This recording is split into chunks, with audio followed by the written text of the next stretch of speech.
សួស្តីទាំងអស់គ្នាថ្ងៃនេះខ្ញុំចង់បង្ហាញទាំងអស់គ្នាអំពីរបៀបដែលខ្ញុំធ្វើមីកូរ៉េហ្នឹងហើយគឺនិយាយទៅ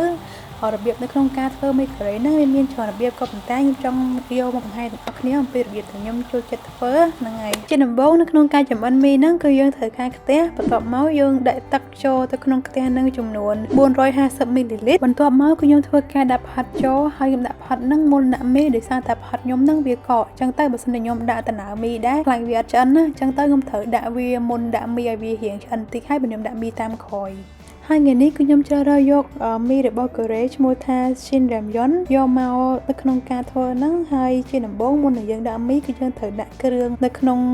ខ្ទះរបស់យើងនឹងសិនណាហ្នឹងហើយគឺយើងត្រូវដាក់គ្រឿងរបស់មីហ្នឹងបន្ទាប់មកខ្ញុំធ្វើការដាក់អំបិលរបស់មីហ្នឹងដែរតែខ្ញុំអត់ដាក់ទាំងអស់ហើយខ្ញុំដាក់តែធំពាក់កណ្ដាលឯងដោយសារតែខ្ញុំពេលដែលយើងដាក់ទាំងអស់ទៅខ្ញុំគិតថាវាប្រៃពេកអញ្ចឹងទៅបើសិនជាទាំងអស់គ្នាចូលចិត្តញ៉ាំរៀងប្រៃទាំងអស់គ្នាដាក់មិនដាក់ទៅតាមតែចំណង់ចំណូលចិត្តរបស់ទាំងអស់គ្នាអញ្ចឹងណាហ្នឹងហើយហើយបើខ្ញុំដាក់តែពាក់កណ្ដាលឯងហើយបន្តមកទៀតខ្ញុំធ្វើការដាក់គ្រឿងមួយគឺជា Korean chili paste ហ្នឹងហើយគឺខ្ញុំដាក់ចូលទៅក្នុងមីរបស់ខ្ញុំដែរគឺគ្រឿងហ្នឹងគឺយើងត្រូវទិញមកថែមហើយឲ្យទៅនៅសារស្រុកខ្មែរយើងក៏មានដែរនៅសារឡាគីឬក៏ Eon ដែរទាំងអស់គ្នាដើរទៅមើលទៅគឺអាចរកទិញបានជាមួយនឹង chili paste ហ្នឹងដែរហ្នឹងហើយបន្តមកទៀតនៅពេលដែលយើងធ្វើការកូរវាឲ្យលឺគ្រឿងអស់ហើយគឺយើងធ្វើការដាក់មីយើងទៅ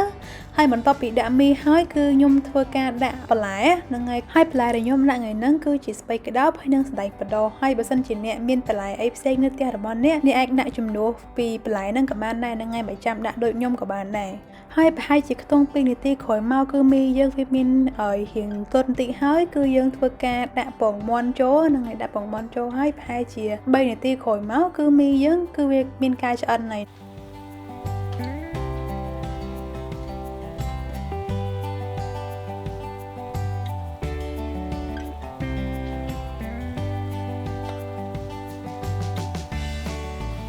ហើយបន្ទាប់ពី3នាទីក្រោយមកមីនឹងកូរទឹកអស់ហ្នឹងហើយទៅគឺខ្ញុំចូលចិត្តញ៉ាំមីឆុងដែលវាកូរចឹងដូចមីកូរដែរហ្នឹងហើយដល់ពេលហើយក្រោយមកពី3នាទីហ្នឹងគឺសរសៃមីហ្នឹងគឺវាទន់ដែរហើយប្រហិតយើងហើយនឹងពងអីក៏រៀងឆ្អិនអស់ដែរហ្នឹងហើយគឺវាអត់ឆ្អិនពេកគេពងហើយបន្ទាប់មកគឺយើងធ្វើការដាក់ស្លឹកខ្ទឹមជាចុងក្រោយទៅបើសិនជាអ្នកមានគ្រាប់ល្ងទៀតអ្នកអាចដាក់ពីលើនឹងទៀតកាន់តែល្អនៅក្នុងការ decoration ណាហ្នឹងហើយដោយសារតែខ្ញុំអស់អញ្ចឹងទៅខ្ញុំអត់ទាន់បានទិញយកមកអញ្ចឹងទៅបើសិនជាមានគ្រាប់ល្ងដាក់ពីលើនឹងទៀតគឺមើលទៅវាកាន់តែលក្ខណៈថា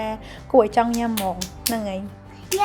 ហើយវីដេអូរបស់ខ្ញុំគឺមានតែប៉ុណ្្នឹងអរគុណអ្នកដែលបានមើលបើសិនជាអ្នកចូលចិត្តវីដេអូហ្នឹងកុំភ្លេច like ហើយនិង share ផងហើយយើងនឹងជួបគ្នានៅវីដេអូក្រោយទៀតបាយបាយ